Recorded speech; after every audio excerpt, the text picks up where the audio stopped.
Enteric or intestinal pathogens possess a number of virulence factors. Two of these pathogens are Salmonella, the etiologic agent of salmonellosis, and typhoid, and Shigella, which causes shigellosis. Both bacteria are able to live within their host cells as parasites. Let's see how virulence factors help them to do so. Salmonella has flagella that help it to move in its environment.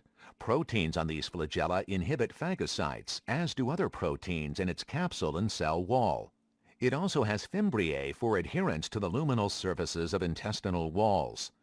It uses a specialized secretion system to inject proteins called invasins into the epithelial cell that cause rearrangement of the actin in its cytoskeleton.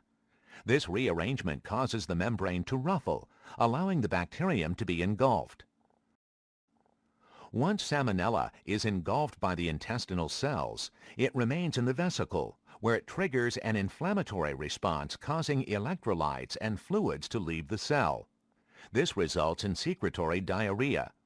Inflammation also causes leukocytes to migrate to the region.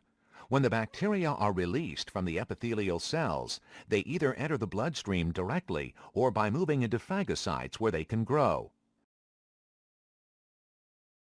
Shigella, unlike Salmonella, lacks flagella and cannot attach to the intestinal epithelial cells.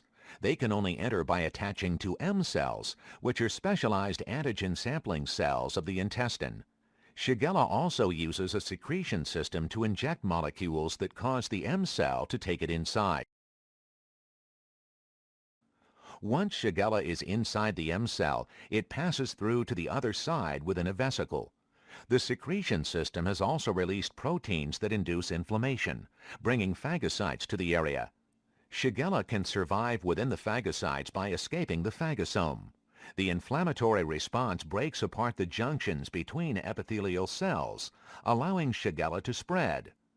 Another virulence factor of Shigella allows it to polymerize the actin molecules within the epithelial cells into a tail-like structure that propels it from one cell to another.